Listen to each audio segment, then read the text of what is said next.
Well, here we are, episode 2 after the shift. It's been a couple of weeks, but we're back into it. Kirk, Sam, how you doing? Yeah, good, good. It has been a couple of weeks. We are gonna be weekly, but teething issues. How are you, Sammy? Yeah, mate, doing really well. Yeah, a couple weeks break, but we're back into it. So excited to be here. Take us back to the start. I guess I know a bit of the history. No one else does. The Take us tables back were to a the bit day you were different. born, mate.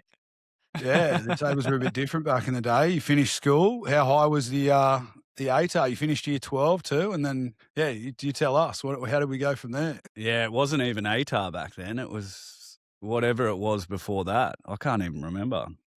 But yeah, I did all right at school, but didn't focus. Well, I had no idea what I was going to do. I was lucky. Dad worked at BlueScope Steel, and he just happened to mention, hey, they've got this scholarship program. They call it a cadetship, which is a bit confusing. Always sounded like army-like, but basically it was you study at uni instead of 4 years, you do 5, and you work at the steelworks the whole time. And I remember it because I went over to England when I was 18 after school finished, and I had these big plans to travel for a year and super excited, and then got this scholarship, and it was like bittersweet. But I did come home for it, and it's probably lucky because I've traveled a lot since, so I didn't miss the travel. And I think traveling around at 18, I would have been a bit of a mess, drunk around Europe at the time. But went back. Yeah, it was simple back then because just uni and work, and that was all in Wollongong, which is a great place to live. You still live there, Liam, and obviously family around the corner. You were there, Dad was there, stepbrother, Maureen, of course, and yeah, it was a good time. And then I worked for 3 years as a shift team leader after that. It's always funny. You study engineering, and then I was just in operations, like almost zero engineering. Had a team of 11 guys there at the hot strip mill. The average age would have been 50, 55. I was 25 or 24. And 9 out of the 11 blokes were awesome. I knew coming in there I had that job because of the degree, not the experience. And I told them that, and I think most of them appreciated that. And they were a really good crew. They knew what they were doing. But it's the classic 80-20 rule. There was 2 blokes who, were hard to deal with. But what happened after that? They were doing redundancies at the steelworks, and I wasn't on the chopping block, but I spoke to my manager and said, I'm happy to go save someone else. And it was a lot of money back then, but yeah, it took 60 grand redundancy. Had a house back then as well, which I never should have sold. That's one lesson in life. Who knew what was going to happen with the property market? But sold the house, and I had a little bit of cash for a 25-year-old. And I went over to Central America and traveled for 6 months. And I remember sitting there, I was eating $3 breakfast, surfing all day, and then eating $3 lunch, and then surfing more, and $10 in some place I was staying. And I was like, this 100+ grand could last forever. Anyway, then I went to San Francisco after that. The girlfriend at the time wanted to make an app, and we were going to make an app together, and spent a lot of money on trying to make that app. Also, while we were there was NBA Game 7, Cavs versus the Warriors. And actually, we were there for Game 5. Like, we watched it in San Francisco. And then Game 6, and it evened it up. And then Game 7, I bought tickets. So I probably spent like 5-6 grand in 6 months just traveling through Central America. And then I spent 7 grand on 2 tickets for one night to Game 7 of the NBA Finals. But those moments are worth it. So that was a pretty unreal experience. But yeah, basically I did pretty well at spending all that money over the next few years in failed business opportunities. And there's apps, there was gaming companies, there was ecommerce, there was a hangover company. So I guess we can dive into a little bit of that today. But yeah, I definitely sailed all the way back down to zero, past zero, and then back up. And it was a good journey. I'm thankful for it all, because it's not until you hit rock bottom and get a swift kick in the nutsack that you start going the other way. How much did you sell that house for, out of curiosity, back then? 90 or 505. What was it? I bought it for 306. That's not too bad. Yeah. And then made 200 with a little bit of renovation work on it. It's got to be worth, I don't know if it'll be worth $1 million. It's in Port Kembla, but I drove down Port Kembla recently. It actually was starting to get nice there. It would be We very always said close, living there. yeah. Yeah, it'd be close to $1 million. But I remember at the time, this was 2016, I was freaking out. The market had gone up like a decent amount, and I was like, oh, this is going to crash. I got to get out. And yeah, look at the next 9 years, 10 years. Yeah. And I heard, what's the? I thought Sam was going to jump in there. Yeah, I wasn't sure actually. I heard the agency alternative has season pass tickets at those basketball games now, do they? And the biggest client for the year gets a free ticket to each game, or I wish you were the biggest client. We got to get you up the rankings. We can introduce you to him if you want. One of our biggest clients, I took a Christmas present, and then the next month he dropped our retainer. So I don't know if he didn't like the Christmas present or not. Has he bumped the ads back? Has he bumped back up yet, or what's? We did a good job for him recently, actually. Hats off to Sammy. We started advertising his embroidery, his PPE, and it's killing it. It's like compared to the old one, getting $10 leads, which is insane for that, and they're making really good money off it. I spoke to them today, so great client, good guy. Hopefully we can get them back up. What else is? Well, I guess what was your most sort of successful business venture up until before the agency alternative? And on the flip side of that, what was your biggest failure or funniest one up until now? I should have went through where all the money went, actually. The best one up until now, I had a drop shipping business, and during COVID, everyone was shopping like crazy online. And Sam had this experience too. We both had similar stores, sold similar things, but there was a time during COVID where was making really good money selling mostly gym shorts online, plus other things as well. And wasn't doing too much work. We sort of set it up where the customer service was taken care of by an employee. Same with the order fulfillment. The ads were pretty automated on Google. Like, this is where we cut our teeth over 8 years before we started, probably 6 years before we started advertising for people, running our own money. Facebook ads, Google ads, and everything in between, and losing our own money too. Like, Sam will relate to this. There's days where you wake up and you've spent $500,000, $600,000 on ads and you haven't made that money back, and you're going, shit, that's like straight out of our back pocket. And why is that? And then you get to learn to live with the fluctuations as well. You might lose a few $100 one day, but make $1,000 the next. So you got to look at those weekly spans as well. But then also, like, why certain things work, why ads work, why products work. Like, the great thing about working with trade business is it's a proven industry. So really it comes down to us with our advertising to beat the other marketers out there. And yeah, we're really good at that. That's what we do. And it's interesting too, advertising with different trade businesses, seeing the different areas that really are good to market for and the ones that are hard. And I don't think it'll matter us saying, like, plumbers love to just kill each other with marketing. It's insane how competitive that is. There's plumbing companies in Sydney who are happy to burn the lead rather than competitors get it. It's a really hard one to market for. Yet we've got a shitload of chippies on, whether it's, decks, pergolas, renovations, and they all seem to do really, really well, among other things. So it is our marketing skills, but for us, there's some that are just absolute no-brainers, and I wish I could sort of communicate that to every potential client coming on. And there's ones that are a little bit harder, and I'd say, the plumbing one is the one that's always bloody tough. Yeah, especially in those big cities. They're just wild Yeah. out there, eh? I remember looking at that, like, emergency plumbing Bondi, they want $180 a click. A click, man. Just to get a click on your ad, you're going to be paying $180. And then half of them are like, that was the issue we had. The half of them are like other marketing agencies that are like clicking and calling up. And, so this marketing agency that's trying to poach you just costs you $180, and they're expecting you to go with them. It's just like, it's a bit of a Wild West. You get excited when you get excited when you get a lead, and it's like, oh yeah, we finally got one for $500, and it's some other agency calling up the plumber going, hey, work with us. Yeah. Meanwhile, they've just cost them $200 for that call. Yeah, it's pretty wild out there. Yeah, the clients that understand that understandably get pissed off. We've got clients, doesn't happen so much, seems to happen in the first week or two. They've all got softwares where they figure out who's starting to advertise. But yeah, like the client's paying for those clicks that the marketing agencies are calling them up on. So extra reason to be pissed off.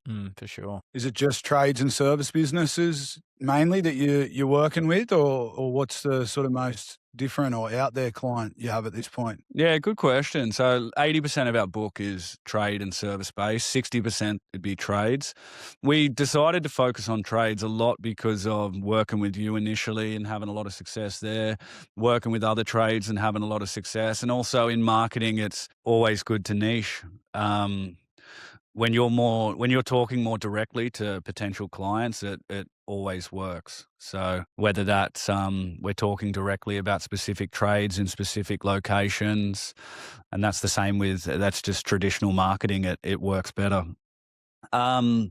We have some e-commerce clients on that we might have a look at that a little bit more this year. That's where Sam and I cut our teeth for 5 years. We're really good at it. And sometimes it's exciting too to see clients come through the door who do both. So I spoke to one the other day. They do pergolas and gazebos. Now they do the service, the install, but they'll also just send you a DIY as well. So hopefully they come on board where we're selling that, where people can just buy off the site. Hey, I want this pack that I'll put up myself, or hey, I'll pay people to install it as well. But yeah, interesting clients. Laser Got tag. wine. Laser tag is a good one. Wine tours. We've got all trades, whether it's electricians to construction to just I think across the coolest the board. one was the drone company that he did. Yeah, actually. That was actually quite cool. He had like massive, big industrial drone, and he would like send it out to, I think, like spray crops or plant seeds across like Victoria, which is like cracking into like this new market, and that was actually pretty cool. And but yeah, that's probably the most random one we have right now is the laser tag, where they're shipping like laser tag boxes of laser tag guns around Australia for people to have at their parties and stuff like that, which is it's interesting. These ones that they're a bit out there. You got to dive in a bit more deeper. Like if you think about someone looking for a decking, they're looking for that service. You're only competing with other decking companies, whereas like something like laser tag, you're not just competing with other people doing that business, you're competing with people that other leisure activities. Maybe someone wants to do something else for their birthday or something else. It's like brings another element to it, that you've got this extra competition where you don't want to pay for a click that someone might be like, oh, maybe we should go to do the movies for your birthday or go to do that sort of stuff. But yeah, it's it keeps it interesting having a few out there, eh? I think I got that client on board actually. So Liam will remember this. We used to go see Dad when he was living in Newcastle in a place called Wall's End, and there was laser tag down the road. I remember him taking us to it. So anyway, they were from around that area, and the reason they started a laser tag business was because of that laser tag. So naturally, we're talking about that on the call, and they jumped straight on. So sometimes it's good to have those experiences that people relate to, and well, they obviously trusted us to advertise with them as well. Yeah. I had one question for you, Kirk. Yeah, go for it. Well, I'm sure this is I probably know the answer already, but what's one of your failures that you're like generally a bit embarrassed about that you actually, I know there's probably a few there, but like I know one that probably comes to mind immediately, but for the listeners out that might not know about a few of your adventures, maybe one of those that you're literally like, oh mate, what was I thinking? Are you talking about the crypto gaming company? Is this one? That might take off. Do you still have the holdings in that? Mate, I still have thousands of NFT horses that at one point were worth like $1,000 each, and they wouldn't be worth 1,000 microcents, whatever that is right now. So Best thing about you is the passion to no matter what it is, whatever the project at the time is, it's full tilt, like, full set towards that, Yeah. It's He's like, only a yeah, I'm matter of going, time. I'm going all in on the crypto horse breeding, Fucking Well, hell. yeah, to put a bit more detail in it, that's exactly what it was. It was the crypto bull run. What was it, 2020? Yeah, sort of found out about this game where you can buy these horses and race them, and you have to buy them, but then you win with them over time. And it turned out to be a massive pyramid Ponzi scheme because basically I bought in like a big amount of money. It was like 40, 50 grand. And we even had like someone else give us 20 grand to buy horses as well. So a good chunk of money. And it doubled pretty quick. Like the value of what we had, and obviously more people bought into the Ponzi. And then one day it all just started sailing down. And of course, the founders of the horse racing company, Pegasus, I even had a Pegasus chair that's sitting in your office, Liam. I was like sitting in the Pegasus chair all day, racing fake horses, thinking this was the future and I'm a fucking genius. What Taking happened on with the investment. founders of the company? Was it a They bit were of a- trying to convince everyone that crypto would go back up. It was a little bit related to the market, like it's happening right now. Crypto's gone for how long, who knows, but it goes in cycles, and the cycle was over. And and everyone was getting out, and so we got stuck with the bag, and the bag was whatever, 60,000 worth of horses and 200, 300 NFTs, whatever it was, that I still have to this day. I'm not even brave enough to look what they're worth. Like it would literally be $5. Yeah, that was a good one. Yeah, I remember that. Do you think they'll ever come back, those NFTs? Like there was a few famous people even getting around them, the Bored Ape Club and I think don't know about people, yeah, I don't know whether it needs to be NFTs, but it's a fact of life. People love, what's the word? When you're part of a small circle and no one else can get into that, Exclusivity. It's exclusivity, exactly. Yeah. And that's what those were. If you owned a Bored Ape Yacht Club, there were like 100 of them, 200 of them in the world. And Dave Chappelle owned one. This famous person and this famous person, and you're like, I'm part of that. Shit, Sam and I, we almost, remember there was 3 of us that were going to buy, was it Bored Ape Yacht Club or a different one? Yeah, one of those we're gonna go in as well, eh? That was mate. If you don't try, you never know, do you? Got to be in it to win, as they say. Oh man, I got some mates at home. I think things are changing a little bit now, but they laughed for years at the crypto thing, the horse race, and the hangover fix one was a good business that's worth talking about. Sold mother's nursing clothing for a while, where it was like clothes where they could get their bloody tit out to feed a baby. I knew nothing about kids back then, still don't, but it sold well, so we continued to sell it. Kids' toys. The store was called Little Kid Stuff. It sold stuff for a while. Gym shorts was more fun to sell, and that was the one that actually did well. But yeah, we sold all sorts of things, definitely. There's a market for everything. Do you think your history with e-commerce and the ads, the Facebook ads, do you still delve in them and just all the demographics and targeting? It's got a big piece to play sort of in the success that you guys are having right this moment? You think you've 1,000,000%. Like the platforms have changed in a way that it's easier in some ways, harder in other ways. But everything we learned over those 6 years is why we succeed for clients now. And the great thing about us in the business, like Sam mostly takes care of the fulfillment on for the clients and like getting them results. I sort of take care of more the front side and talking to clients and bringing people on and onboarding and a little bit more admin and team management. But the great thing is Sam and I can do anything in the business because we've run the ads before for ourselves. We've run the Facebook ads. We've run the Google ads. We've had e-commerce stores. We've built websites. We've worked with Google business profiles. We've done sales calls. We've managed teams.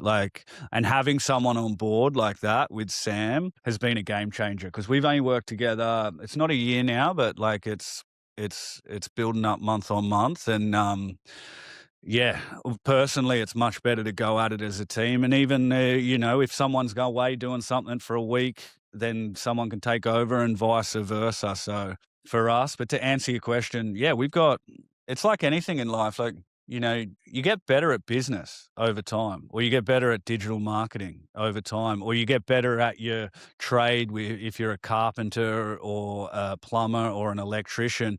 Like, you don't go day one and win. And we've all got egos around it. Like, I remember starting out in the online world and was like, yeah, I've got a degree and everything I've done in life so far I've been pretty successful at. And then I lost 150 grand. So it was it was the best lesson. But yeah, shit, I remember it. I remember that last dollar going out and going even a little bit further and then having to close the business. It's not a good feeling, but then you do reflect and you go, why'd that mess up? And sometimes stepping back and figuring that out. I went back and started a very similar business that succeeded. So you do just have to start. Yeah. Provide a good service and the clients will come. How many new clients are you guys onboarding at the moment? Are you scaling up each week? Like, obviously everyone's seeing the results. I'm seeing the results. What are the numbers looking like? Yeah, that's a really timely question, actually. So we had a month last year where we took on 10 clients. And that was absolute record breaking for us. And we were working so hard, but got results for all those clients too. We changed a few things this year and we're not taking on as many at the moment, probably taking on 1 or 2 a month. And we have to look at that as a business because we increased our prices, not for existing clients, but we increased our prices. So is that why we're getting slower uptake? We're changing things in the business, the way we operate. Yeah, I do a lot of the calls with clients, I got to review that, and are we doing that as well? We've added different services. So the nice part to what you said is, like, we do get a few referrals now, and we do get existing clients increase their services with us. So they might come on with Google Business Profile and Google Ads, and then they're like, this is working really well. Let's do Facebook ads as well. Or maybe I need a website, or there's SEO, which we refer to another lady that we work with. We don't do that directly, but we are getting that sort of referral network, as a lot of good businesses do. But yeah, timely question, because I'd say the last month, and maybe it's just January. Maybe people aren't logged back on since having a Christmas break. But yeah, it's definitely been a slow month. Got to remember in January too, like all the tradies, they knock off sort of halfway through December and then don't come back till halfway in January. So there is a bit of a slower cash flow period there as well.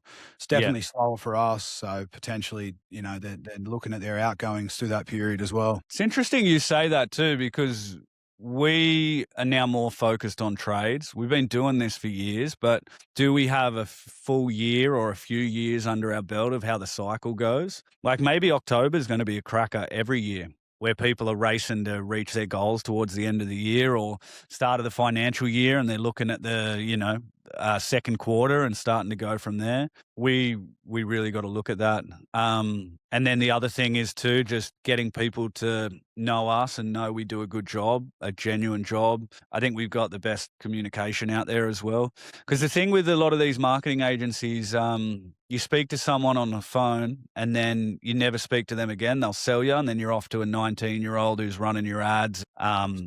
We've got 4 people in the team, 1 phone number. You dial that phone, you get me or Sam or one other guy, Daniel. It really is like personal in that sense. And we want to keep it that way as well. Mm-hmm. And where we are right now, we can keep it that way. And we thought we'd increase our prices to take on less clients, but maybe the answer is still, like, some things are getting a little bit easier in some ways, and maybe we can keep our prices where they were, or maybe we find some middle ground as well. We'll see. I think it's one thing to sell the product. Everyone is out there selling their product, selling their service. It's maybe hard to compete in that area, but you can get that mastered at one point. But, it's how you're delivering your product, like the results you're giving for all your guys, and, what's your retention like? I think I know from what I've heard, what you're delivering for all your trades and service guys, that you're giving good results. I know for me, as we said, we doubled in turnover pretty much, and then there's a big portion of that to thank to just having our name up there in the search engines and for the clicks. And what's your retention like? What's your delivery results like, Yeah, look, I'll let Sam comment on this as well, but no, we do a great job for all clients that come on board, and we're always honest with how we go in that industry. and how we've gone previously for clients. Every marketing agency has what they call churn, which is people dropping off. But I would say we've got our core amount of clients now that don't churn. They just stay with us month in, month out. And that's credit to the whole team, credit particularly to Sam, who's sort of running that side of the operation as well. So then for us, it's about, okay, we've got that core service and then adding the right people to that service who stay on. Because things that happen in the past, probably the hardest one for us is like you bring on someone who's desperate and this is their last $3,000 that they're spending. And we spend it well and the money does come back, but it doesn't come back in the first 2 weeks like everyone wants it to. And the reason for that is sales cycles as well, you know. We might have a chippy who comes on and we spend $1,000 in ads and they get, 10, 12 leads and then they're out quoting a few of them and it's only a week or two later that someone says yes and then 3 of them say yes and suddenly they've made 3 decks worth 30, 40 grand and they're happy. But it's that like waiting where they're like, shit, I've spent, money on you guys and I've spent 1,000 here, and like keeping them calm going into that month 2. And then of course, very occasionally it'll be a slower month and people need to judge that over the bigger scope of things like what you've experienced, especially in your industry. And it's so good working with commercial as well, but you might get a massive job in that covers 6 months worth of marketing. You know what I mean? And then there'll be better months and worse months. So I always say to people when I'm speaking to them, like, you'll get results month 1, you always do. But does that mean they're as good as month 2 when we've really dialed things in for your brand and business? No, it normally gets better in month 2 and better in month 3. But the agencies who tell you there'll be 6 months before results are insane. Like we're getting leads for clients within the first week. But yeah, I'll let you comment on the churn too, Sam, because No, for sure. I that's think we that's got, your now we have like a really good base. Obviously when you bring on so many and we went niched out and everything like that, and you learn these sorts of stuff because like Google gives you back information that you can use in terms of like how much things Absolutely. cost per click and all that sort of stuff. Like, and I love that sort of stuff. That's like our bread and butter of that analytical, and that's why I love Google, because it's just so analytical and you can like get feedback on the data, what's working, what's not, and see everything like that. And there's obviously industries that are going to cost more to get a lead and cost less to get a lead. And I think that's like, there's not a one size fits all, but that's trying to communicate to the clients. We've had some really awesome success stories. Like, just one comes to mind, Andy, that we should get him on the podcast. Yeah. He's like lad from the Central Coast, plantation shutters business, and he wanted just some extra work. We're like, okay, let's give it a crack. It's pretty niche, in a small area. Let's see what we can do. And he's obviously like really, we talked to him the other day, and we're like, oh yeah, he's going through the leads. Yeah, we probably brought in like 50, 60 leads, and I've probably closed about 40 of them. And it's just like, he's buzzing. He's like, you're doing an awesome job. And, and we both took a chance, because like when you go real niche, you don't know, you both use taking a little bit of a chance. And that's what I love to see, because like I said, like, I think that's where we separate ourselves from other agencies is, I'm doing it directly, and I'm the one, like, I'll talk to you, I'm diving in, spending as much time as I can, everything, all the knowledge that I've developed over the last 8 years of marketing. But me and Kirk were in the trenches together when we run our own business. Like, I've spent over $1 million of my own money on marketing before I even came into the agency. Exactly. Yeah. So this is like, Good experience. this is experience that's there. And so, I know what works, and, given enough time, generally I can make anything work, but that's you have to communicate. And like we said, when people are desperate, it's unfortunate, we try to explain Google's this momentum machine, and once it knows what it needs to know and we can push it in the right direction, it just gets better and better. But I think, we got awesome clients, awesome base, and obviously we just want to keep growing. But I love what I do, and I love having success with the clients. So it's it's pretty fun for me as well. So yeah. It is good celebrating the wins. And Andy's a great example too, because, yeah, we took a risk on him as well. And actually, maybe it's a very good reason for us to actually go back to the way we were, because we reduced our price for Andy and took a gamble on it. And Andy, obviously, any client working with any agency is taking well, I don't know the gamble, but, you're risking money working with someone. And he went from a client spending very little money but getting great success to one of our better clients now, who's been on for at least a year. So it's a really good example for both of us. And I remember when we took him on, we're like, oh, is that enough money? We've done 8 years worth of experience here, and he's paying us so little. But then it turned into the best thing. So maybe we should be doing more of that. Yeah. How many of the guys manage, like, how do they manage the extra leads? Do a lot of the guys freak out and sort of like too many leads come in? I know you're going to laugh and say I'm one of them, but well, I guess that leads into as well with the analytics, Sam. Does shutting down the ads momentarily, like, is that bad for the system? Like, is it better to keep them running or? Generally, it is, but it also depends on how much you're spending. It's worse for low spending budgets because it takes time to ramp up. If you're obviously spending more, then Google has a lot more to play with and move in, and you can build momentum quicker. But, the less you're spending, the longer it takes to build up momentum and see results and all that sort of stuff. So, like, there's kind of a balancing act. Obviously, if you turn back on and you've got, thousands of, tens of thousands or even that to spend, then Google can get a lot more data and it can ramp up a lot quicker because it's already previously had a lot more data. But let's say if you spent like $1,000 and then you want to turn it off and then you want to turn it back on, and and it's like, that's where we do get that little bit of fluctuation, and it doesn't, especially on new accounts as well. It's definitely more, we bring on a lot of guys that have never advertised before, and you're a fresh account. Google has no idea about anything. And so, you're trying to really give it as much as possible to give it the best idea of finding someone that's going to convert into a lead and a job. And so, like, you're really, really honing it down. And if you interrupt that, then you're kind of almost restarting it. But, the longer you have something running and the more data's in the account, the less it affects it, essentially.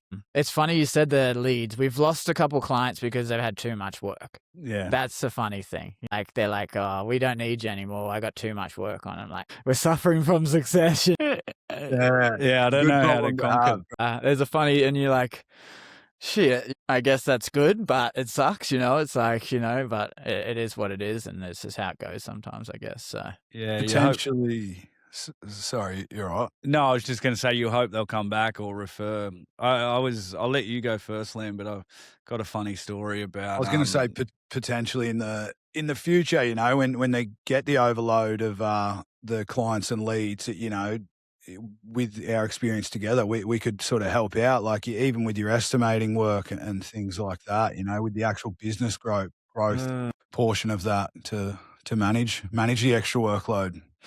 You can do you mean like for stuff? Do you mean get people help for managing the extra workload? Is that what you mean? Well, like, just, you get overwhelmed. These guys, they're probably out on site delivering, like installing the work and quoting the work, it gets overwhelming. I've found as a business owner, a massive issue is what's the next step to getting someone in the office helping with the estimating, with the quoting, getting someone to reconcile the books or. Yeah. And I think that's where you come in with so much important knowledge that we don't have from that side as well. Like, we've grown a marketing agency, and yes, we've hired people in that way, but you're on the ground in a construction business, in a commercial fencing business, where you've seen too many leads and like, okay, that's a lot of pressure, and how we hire people and handle all that as well, which I think, as far as you teaching the market on what you've done there, and of course the most important lessons are where you've gone wrong as well. Like, did you hire too quick, hire too slow? Did you, basically make the wrong moves, turn things off when you shouldn't, or push too hard when you shouldn't have as well? You think you have in those ways, or you've been managing it? I think it feels like we've probably been slow, which for me, it feels like it's been slow. I guess you look at some businesses, they seem like their growth is pretty powerful, but you also don't know the back end. Maybe people look at me and think that also. It's very hard. No one teaches you the right time to hire someone, or do you bring your guys up from within the business to help out with quoting work? I think delegating, look, I'm still got a lot to learn. I think a good leader, and I think you guys are good leaders too, but you got to be a good delegator as well, right? You can't micromanage everything. You have to put some trust in the team. And sometimes if they end up at the same result that you would have got to at the end in a different way, why micromanage that the whole way through? But team is everything at the end of the day. And when you don't have the cash and you're bringing people up, sometimes you have to accept that it's not going to be done as well as you would have done it.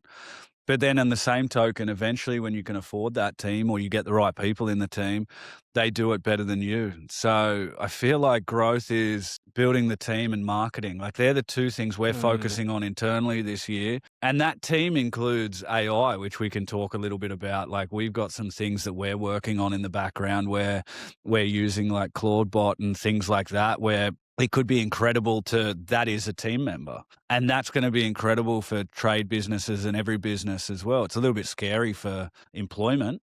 But yeah, as the growth of our business this year is marketing ourselves and then also growing the team so you don't have to 100% rely on yourself. We've only got 24 hours in a day. You can only work so many. I know we've all done it with the 12, 14, 16. You were saying that in the last podcast, Liam. But you can't do it. There's just not enough hours in the day. Yeah, I think also growth is quite individual. Like if we think about like one of the clients that we had and he was just like one man band and, out there just doing his work and wanted more work and all that sort of stuff. And like, if he had different aspirations, that we have connects there that we can connect with people, potentially to find, other employees in different areas and that sort of stuff. But some people don't want it. They're just happy to like tick over, be self-employed and kind of just like that is their way to grow, just, staying busy. We definitely have a few of those. And then obviously you got on the other side where, we're having much more deep conversations around, the specific analytics, looking at the direct ROI, how we can keep them busy, how much money we're getting back from there, where can we scale in, and so that you can obviously organize their employees differently as well. So there's all levels to the game as well in that sense, where there's some people that just come on and they just want a bit more work and they just want to be busy, and there's other ones that they, that we want to grow this year, we want to put this on, and so we're very flexible, I guess, in that way of how you guys want to work with us, because like you said, we have lots of knowledge in business and obviously hiring, firing, systems and all that sort of stuff. And I know what I said to Kirk when I first came into the business. I was like, we need to know that, you got to know your numbers. If you don't know your numbers, you got nothing, and that was like a big thing. And that's what we say to these guys as well. And I push it as well. It's like, we need to know the numbers, because then we can know how much we can pay for a lead, how much you're making off that lead. And, can we scale? Can you grow? Can you hire someone? I think that's the biggest like recommendation I always give back to these people that want is like, let's get the numbers and then we can make informed decisions. And then, you can sort of, okay, we're ready to scale and push in that way, because this means this means this. We can add that and go from there. So yeah, you did do that when you come in. You're a great systems guy because you added that to our business, but also what we've added to the clients is we've given this to you as well, Liam, is just a spreadsheet where every lead that comes in automatically goes to that spreadsheet. And we can track, have you quoted that job? Did you get that job? Because at the end of the day, we're looking with all of our businesses, and everyone does it a little bit, well, the smaller guys particularly do it a little bit too much off feel. Like, I feel that month was good, or I feel we got this amount of work from it. But no, like this spreadsheet takes 2 minutes to fill out, and we see, okay, we spent $3,000 on ads this month, but we brought in 30, or we spent 10 grand on ads this month and we brought in 100 and something. Like, that's really what we got to look at, because for us, it's an easy argument for them to keep working with us. But for a business, it justifies working with us as well, rather than a lot of people we've seen in the past have gone off the feel of things. And it's not how you should run a business, but we all get too busy to to properly do the numbers and work on the business rather than work in the business, as everyone says. It reminded me, though, actually, what you were asking before, funny stories. Everyone's got different systems. We work with guys who are one-man teams, and we work with guys like yourself. You've got 15, 20 guys and bigger systems in play. And there was this guy, Luke, legend of a bloke, Sunshine Coast, hippie. And we took him on board, and in the first week, we're like, oh my God, he's getting so many leads, $40, $50 leads. And I forget how many he got in the first week, but I speak to him after about 10 days, and there must have been 15 leads by this time. And I go, oh, mate, things are going really good. And he goes, oh, are they? I said, yeah, how you been feeling? And he's, oh, I haven't got any work. I've had a lot of missed calls, though. A lot of missed calls. And yeah, you don't think you got to educate anyone on calling back, picking up the phone, checking the email. But the thing is, there are people out there who are good at their trade, quite laid back, and they're getting started. So anyway, Luke's a good story where he started calling back the leads. He started answering the phone. He started seeing the emails and calling up. And he was actually one of the ones who left us with too much work. He was getting so much work. He goes, that's it. So I still don't explain it in that detail to everyone that comes on board, but we do have people of all levels of experience where there's systems in place like what you got and levels above that as well, Liam. And there's guys who, running out of their notepad in their pocket, and how do we get them to the next step or happy with what they're doing? Yeah, everyone does it different. There's a lot of different processes to put in place, and I guess you can only tick one at a time. I was surprised when you said the smaller guys, they were good at filling out the lead sheet, and getting that data feedback in. Just as another task, being so busy, I guess, yeah. How do you recommend the best time to do that or to get that done? You go, Sam. That's your sheet. Yeah, I guess for that sheet, generally, realistically, all we really need from it is, if you want, obviously you've got a lot more leads than some other guys, is essentially probably quoted. And, it really depends on what numbers you're looking to have back from it, and that's where, and we can look at, what have you quoted? And so you can sort of just link back, where do we got jobs? Who's this job that we've got? Has it from the sheet, and go from that. So you don't have to actually probably fill out every single one of them or backlog that. Obviously it's easier as you go, but really just connecting the ones that you've even closed for the past ones, that would make a big difference, because we can just run it back, because obviously maybe you don't have a current thing because there's lag time. There's obviously tenders that get put out, but let's say you can have a look back at the end of January. Okay, what are all the jobs that we actually closed in January? Now it's February. We've got all that data already there. We can look back at the ad spend on January, and we can still make informed decisions for the future. Obviously, it's easier with smaller guys and smaller jobs that there's less lead time and less sales time, where, they can obviously quote and see if they've closed a job in a couple of days. But if you're doing it, backlogging from the month, searching from the email address or something like that, to see if they connect back, and just looking at ones that you've closed. Okay, are these coming from Google Ads? That's probably where you can still get very valuable insights there, in my opinion. And it doesn't even have to be as we go, but yeah, even just on a looking back at a month when it's cleaned up, or even the back 3 weeks, these sorts of data still does make a big difference, I think, at the end of the day. And that's kind of what a few of the guys do, when they have a chance. Some are super on it because it's, very short sales cycles, and, they'll know if they've quoted in an instant, and, if they've sold it in the next couple of days.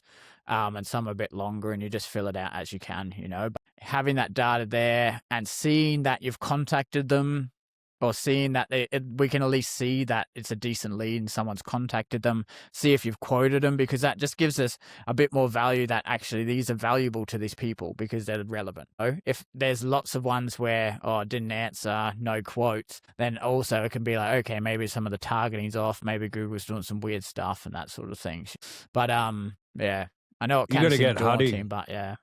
You got to get Huddy on it, Liam, I think, because when we've got other businesses, they have a secretary. They have someone on it. Could you? Because you have an internal CRM or what? Like, We use Go Higher Level. That's your guys' still That's preferred. one, yeah. Is that the Yeah. CRM? Yeah. Yeah. Oh, we have Monday.com is our sort of like team collaboration, and Yeah. that's a CRM too, I think. yeah. It's this is like a lead tracking sort of system, because you could probably just obviously, download the different CSV files and potentially use a tool to, compare if there's like, obviously, is this showing in this one, like the email or something like that, and then you Yeah. can see, okay, there's this, these ones are across both CRMs, and they're obviously from Google Ads. But yeah, it's just sort of like, a job that kind of, if you want to know the numbers, it kind of just needs to be done in some way or another. Or even just like, you could just hire like a cheap virtual assistant as well to run through the data as well. It's like, I guess like it probably sounded like it probably was a bad question on my behalf, but what I was leaning towards was, the VAs and the things like that, like what we can offer, what we can help with. And it's something that I'm looking into starting to at the moment. And I have the experience you guys have in that field. I'm always probing you, Kirk, for virtual assistants and, doing tasks and even the way their hours align with ours. I know some of our competitors, they send off tenders, so quotes like, overnight. They come back when they're at work the next morning, they're done and like they're ready. They've done their takeoffs, ready for us to put some prices against. So there's a lot of help. I think, well, firstly, you didn't end up going ahead with that other business, or are you still looking at it? No, I'm looking. I just recently got a bit of a mentor sort of / coach, and he can help out with that stuff too. I think Awesome. I would have been paying a premium with what are they called? Like an agency with the VAs? Yeah, I told you that. And we can speak a little bit about that too. Like Sam and I both had Filipino VAs. I've had a lot of South American VAs, Venezuela, Colombia. I've had Serbian VAs, and I even went to visit Serbia and the team over there at the time. The Filipino VAs, lovely people. They're in our time zone. That can work really well. The downside of it with the culture is they are yes people. So you'll immediately get, yes, sir, of course, I'll do this, no problem. But the issue with that too is you don't always get the full honesty of it. And what I was saying with that, though, this is a bit of a funny story that almost was a bankruptcy. I was selling these kangaroo jumpers to mums, which were a jumper with a pouch in the front, and they could carry the baby. And we sold like 200, 300 of these really quickly, right? Suddenly noticed like customer service, and I never dived into the emails. I had a Filipino VA on that, but I was like, the volume's up a lot on this. What's that? And I asked the Filipino VA, is everything good? Yeah, no problem, sir. Yeah, we got it figured out. All good. And the volume kept going up and I finally went in and looked, and we'd sent out 300 jumpers without the pouch in the front. We just sent out 300 standard jumpers, no kangaroo mum jumper, carry the baby in the front, just 300 jumpers. And the issue was they were so, I don't know whether worried or like they never want to disappoint, but in a business, you need honesty to solve the problems. That was a major problem. And here I am going, all right, there's 300 times, I think we were charging $60, $70 for the jumper. You can imagine there's, what's that, like 200, how much is that? 20,000 or 200 grand? Anyway, shitload, a decent amount of money. And I'm like, we're just going to have to straight refund this and lose the product cost plus all the ad spend. I was like, we're going to lose 50, 60, 100 grand, whatever it was. And it's amazing how people will wait because most people sent the jumpers back. We sent replacements. We figured it out. But after that, I hate to say, I sort of swore off. I had other VAs in other parts of the world. Like there's the Serbian VAs who there's no messing around in Serbia. They'll tell you straight how things are. And then there was all the Venezuelan, Colombian VAs, which I had the best experience with. There was a little bit of balance there as well. Now, can you get great Filipino VAs? Yes. Well, the price you got charged, we were paying 500. Was it US or Australian a month, Sammy? Yeah, I think it was like $5 US an hour sometimes. Yeah, and you were probably getting quoted like 15 US an hour, so you know who's taking the other money, right? It's the agency. And is there a benefit in that?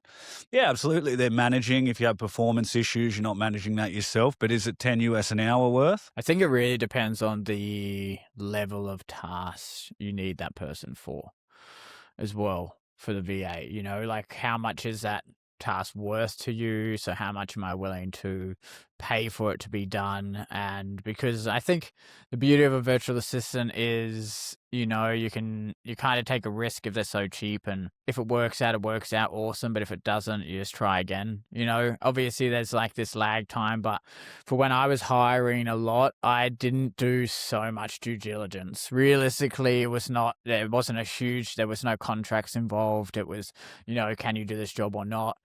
And you find out pretty quick if they can, you know, and so then, you know, you might have to churn through a few employees, but if you don't make that it's such a massive process to do it, then it doesn't feel exhausting, because like you're like, okay, I'm just going to bring you on. Maybe it's going to cost me a couple $100 to test you, see if you work out. If you work out, amazing. If you don't, you know, you've probably done some of the work, not to the best of your abilities. Let's try again. You know, it doesn't sound that good, but I think obviously you're not hiring for like a huge role where you need someone, you know, that's going to cost you $100,000 a year plus super, and they're going to have some super important tasks to do, you know, so then you can kind of churn through and test out people a bit quicker, in my opinion. That's kind of what I used to do. And then you find some good ones, and then they find their friends, and then that person is like accountable for that person coming on, and that's where it worked out quite well.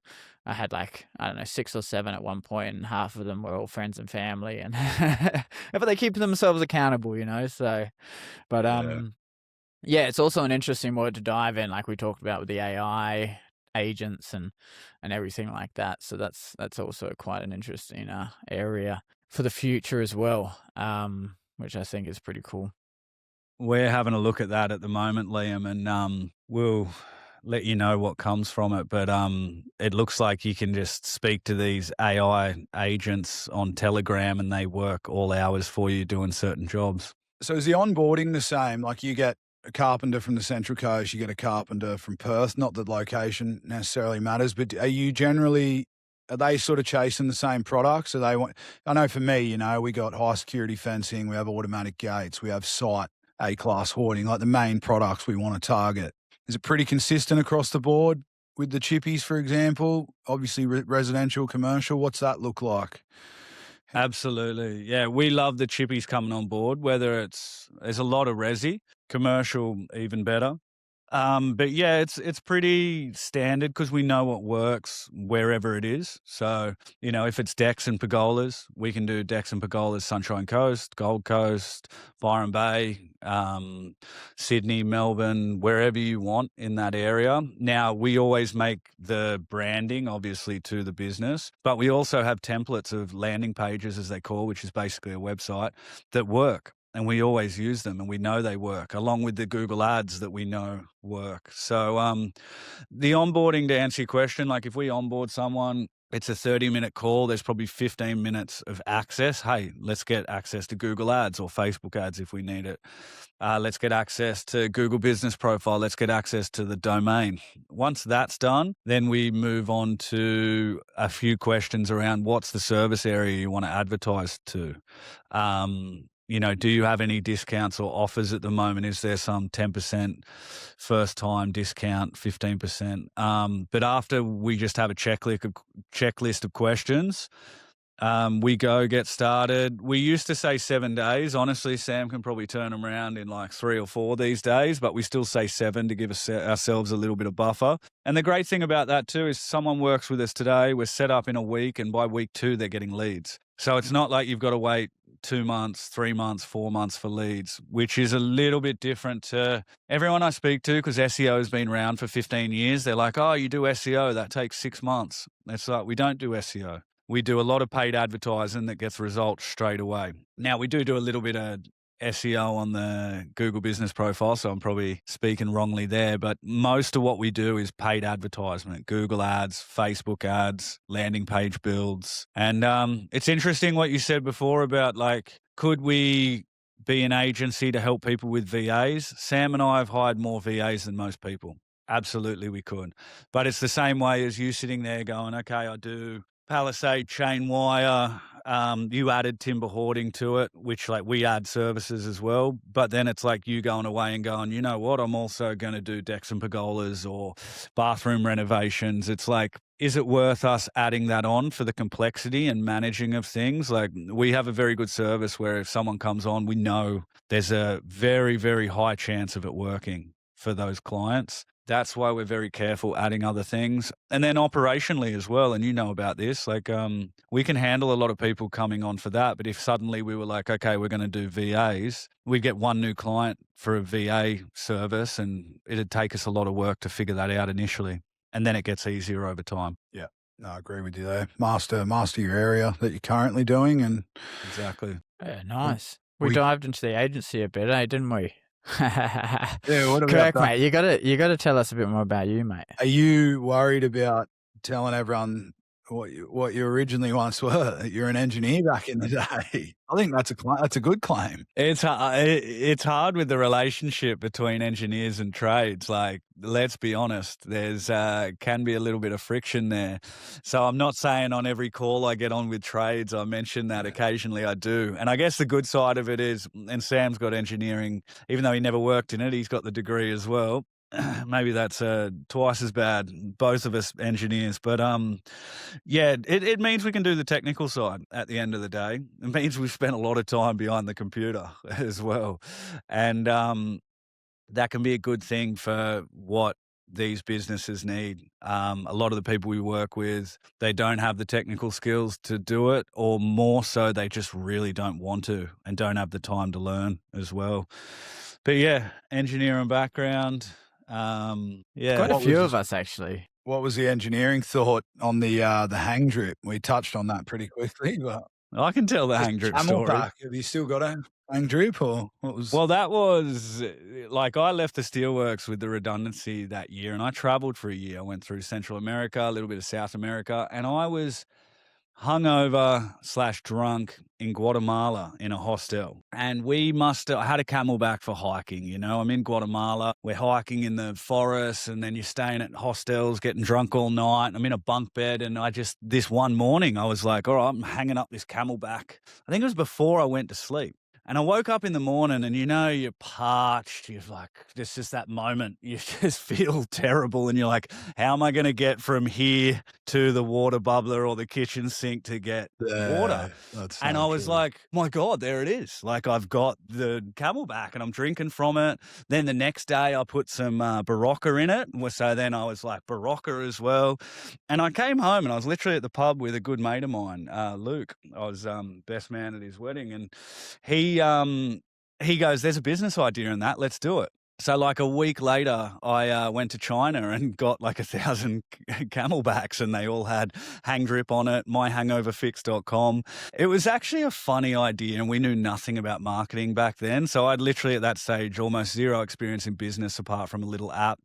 And that was like the second project. And the funniest thing about that is we sold about 100 of them, and I must have got them from the dodgiest manufacturer, because people loved the idea, but about 98 out of 100 people were waking up with a wet bed because they had a leak in them. So these people were going to bed, filling it up with water. Not only were they hungover, they were waking up completely soaked as well. And let's just say we had a lot of refunds. And it's funny, with what we know now, we could have pushed that a bit more, created a different product. And I think there's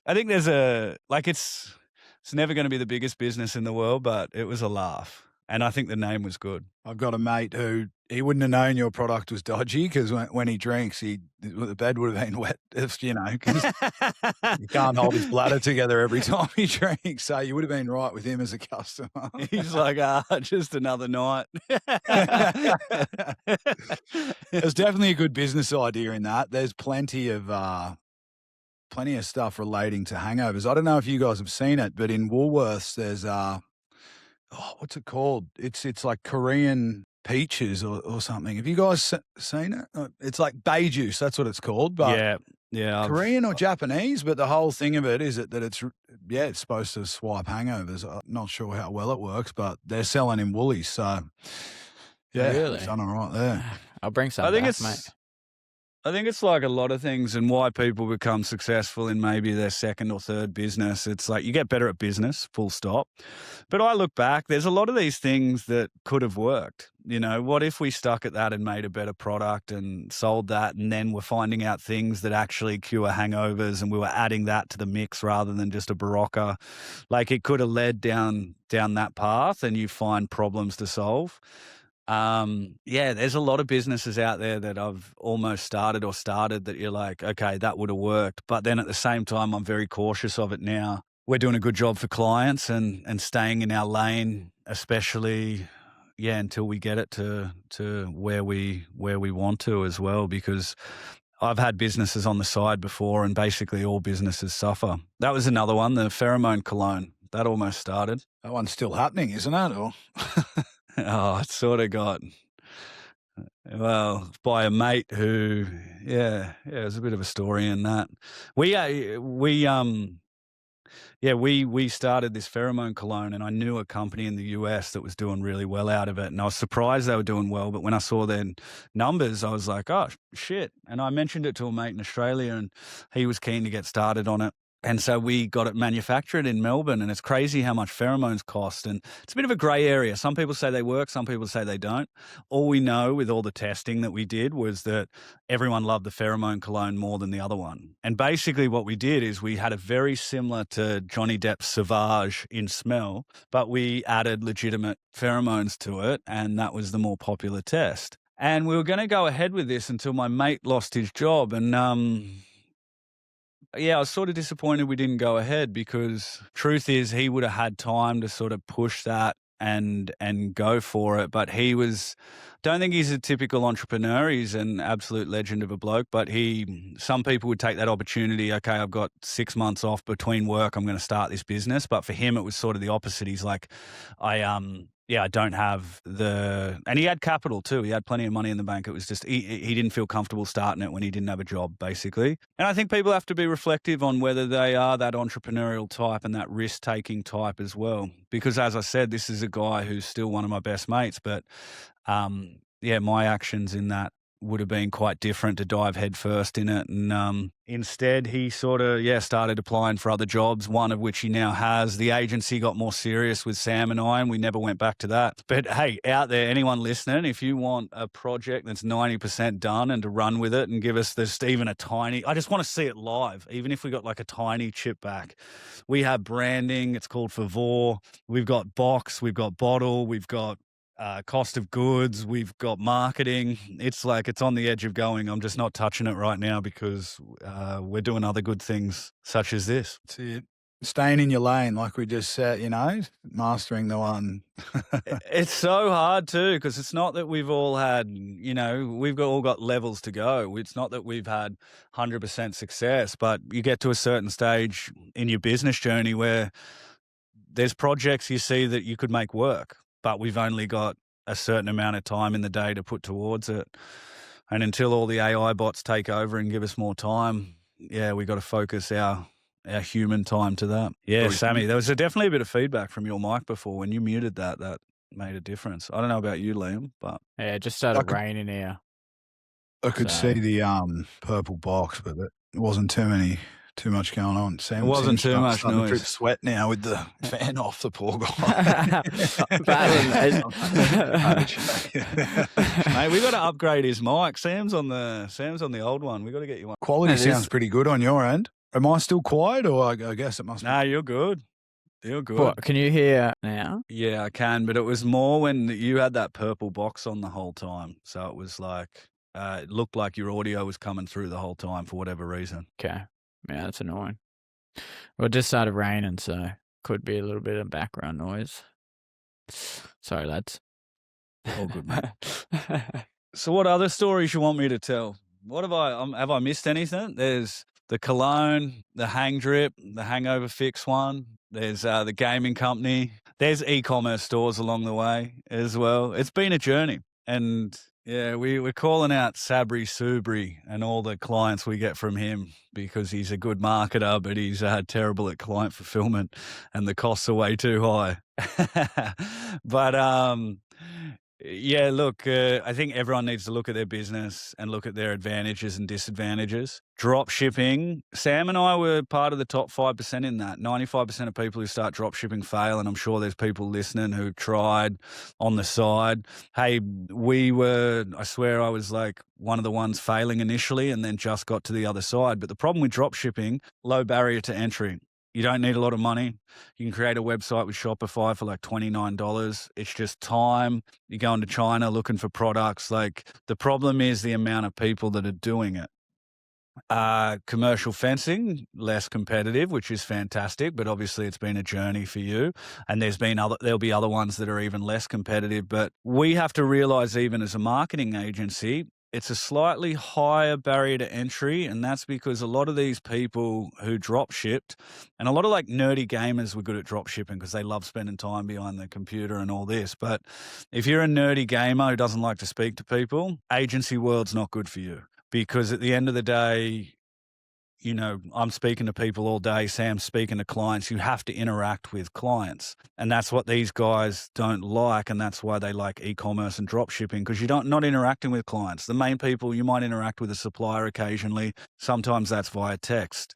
But again, is a marketing agency a lower barrier to entry? Absolutely. It's lower barrier to entry than, for instance, again, certain trade businesses, definitely SaaS businesses. And then if you talk about like these startups, they are hard. They take a long time to build. You don't make money for a long time, but at the same time, you can build a competitive advantage where you sell it. So business model is important. And I think you have to look at yourself and go, what am I good at? Am I technical enough to do this? Am I good at marketing? Am I good at sales? Can I talk? Like, these are all things. And as far as our advantage against the market, I think we make great ads.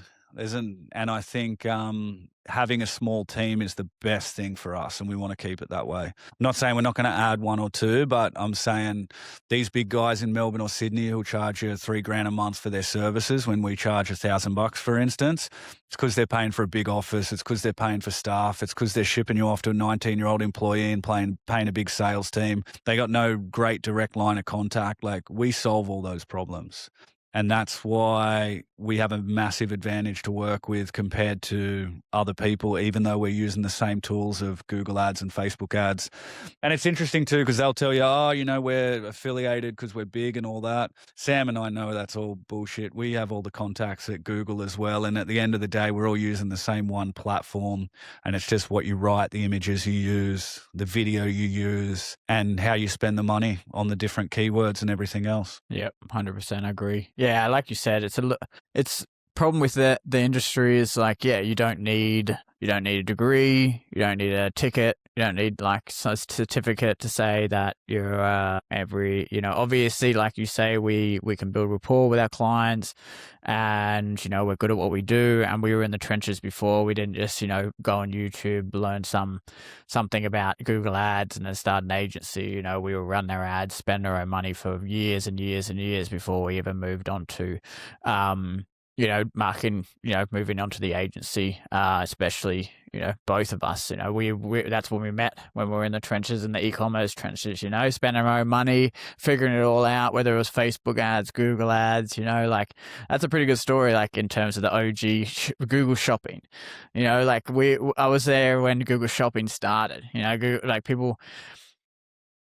Before then, there wasn't Google shopping, and now it's this, that was literally when we were learning marketing. I was like, oh, there's some new things. You can actually show pictures of stuff on Google. That is awesome for e-commerce. Like, there's got to be a way to make money here. And that's sort of the opportunity where, you got guys that are just, they've tried out, one thing or another, and then they're like, oh yeah, I've watched a couple of videos, I know how to market, and, and you get clients from there, and you can see what previous agencies or previous people have done, and there's just no structure to anything. There's no rhyme or rhythm, like, how do you look into an account or launch an account, and, you don't, like, where do you know what's going wrong? If everything's everywhere and all over the place, and that's where you like separate yourself. You really define your KPIs, you define a system there, and then you can obviously see, okay, if this is not working, then that's a problem. If this isn't working, that's a problem,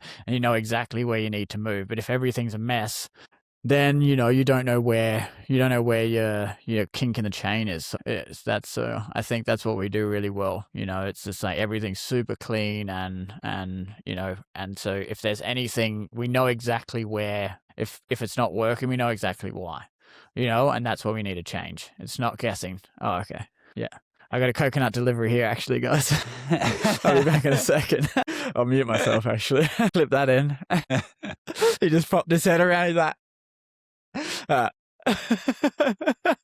That was since 2017, actually. about 8 years, yeah. And I think that's a good story, what Sammy said. There's many good stories from the start where we all met there doing e-commerce, and it was exciting times. Like, we're hustling hard every day. They were also hanging out, figuring it out together, going out at night. Like, it was it was just a good lifestyle that we're getting around here, but also learning the trade that we still use. I think Sam brings a good point there too with he jumped onto something early with Google Shopping, which is if you're ever shopping for a product, that's the images at the top of the search where you can click and go shop.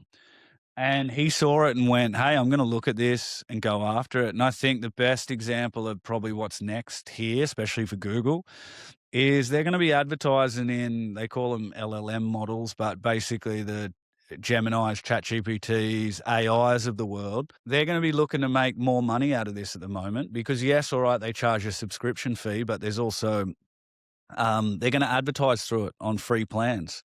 So how do you show up as a trade business when someone's going to ChatGPT, I need an electrician near me?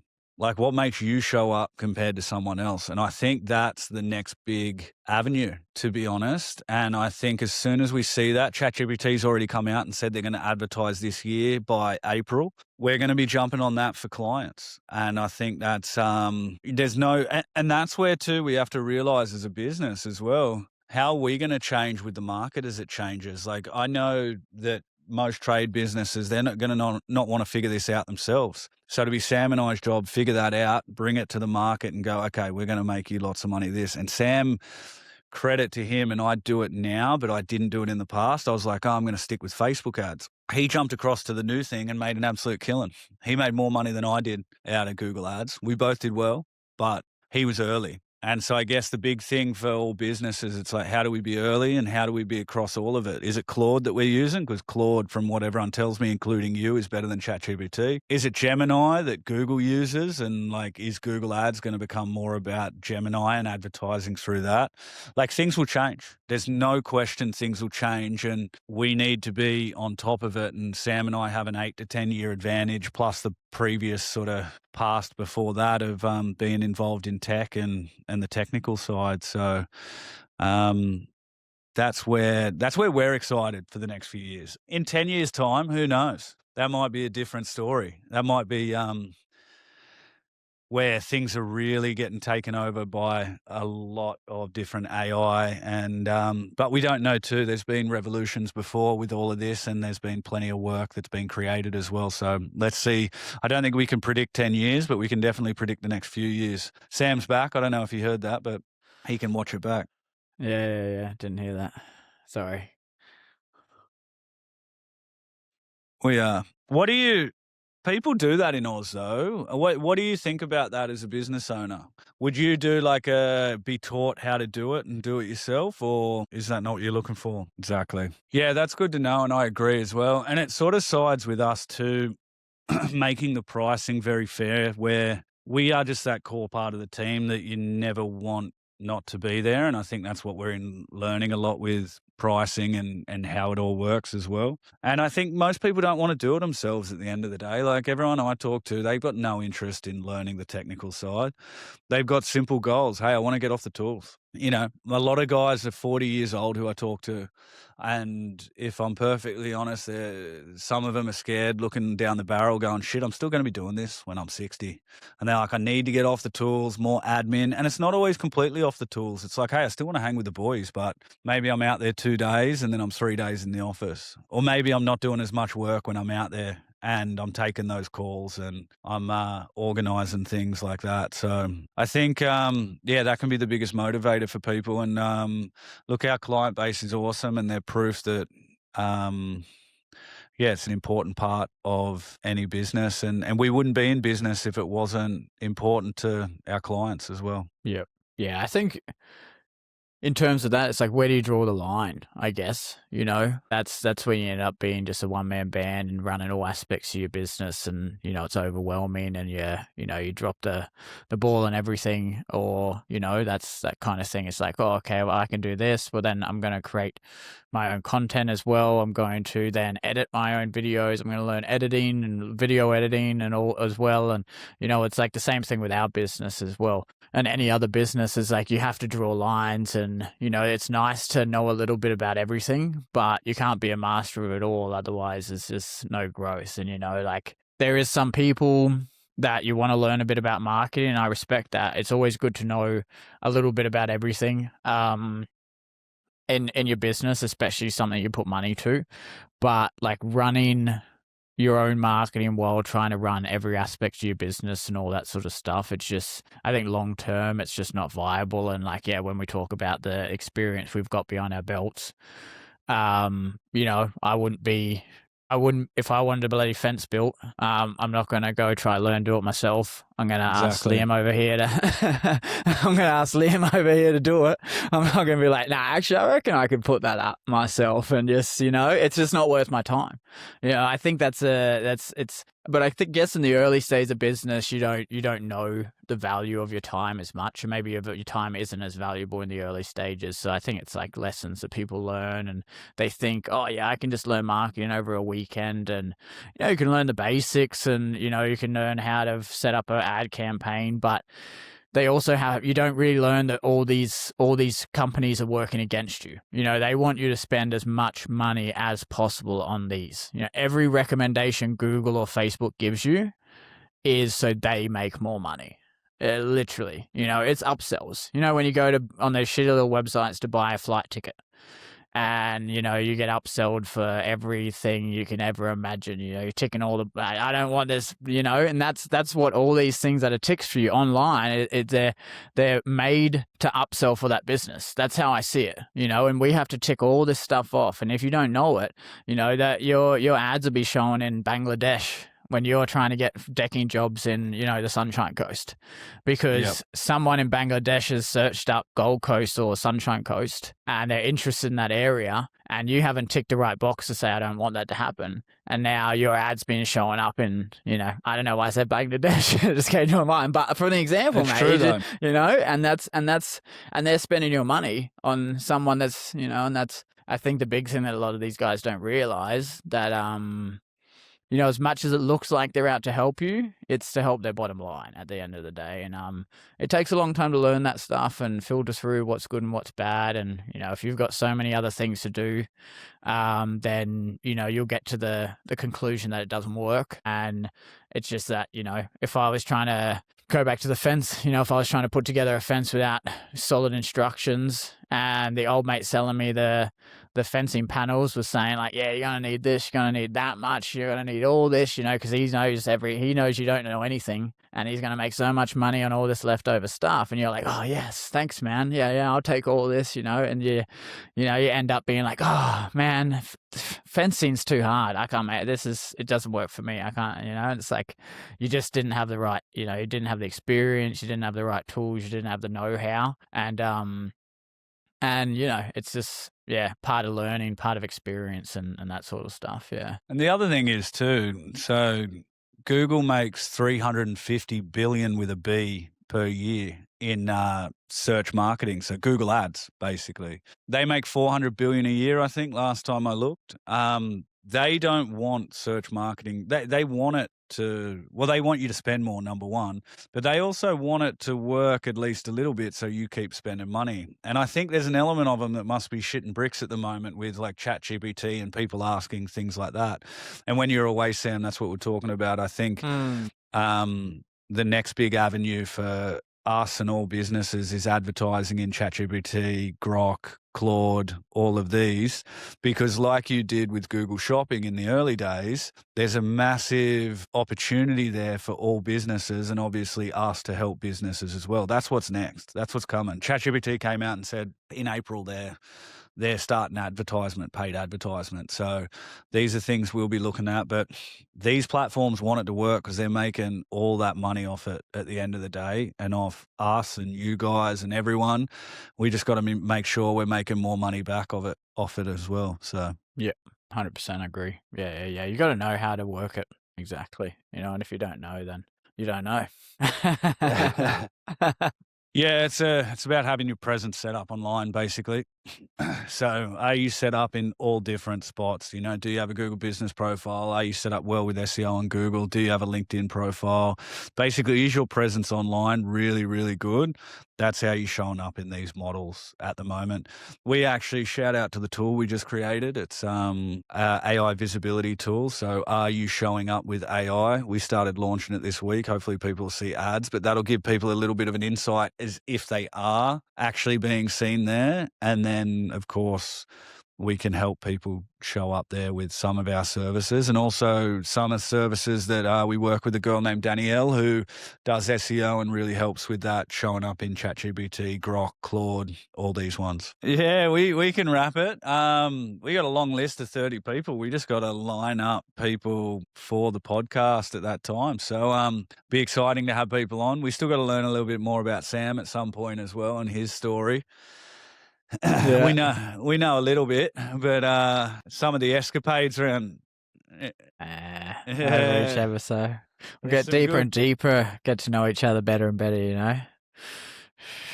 There's our some good strengths, our weaknesses. escapades in the US, I reckon. Your travel through the US is always some good stories, and Europe. Yeah, I've been around the block. Yeah, mate. We'll dive into that maybe next week, or lose 1 week. If someone pulls out on us, we can go dive We'll into just my have a chat. experience. Yeah, I've had some businesses as well. Many businesses, many ups and downs. Spent a lot of money, made a lot of money, lost a lot of money. That's how it goes. But had a lot of fun along the way. So yeah, that's for another episode potentially. I look forward to that one. Yeah, you've had some good businesses too. Yeah, that's true. Yeah, it'd be good. No, it's been a pleasure, lads. Again. Awesome, guys. I'm excited for episode 3 already. Let's go. See it after the shift.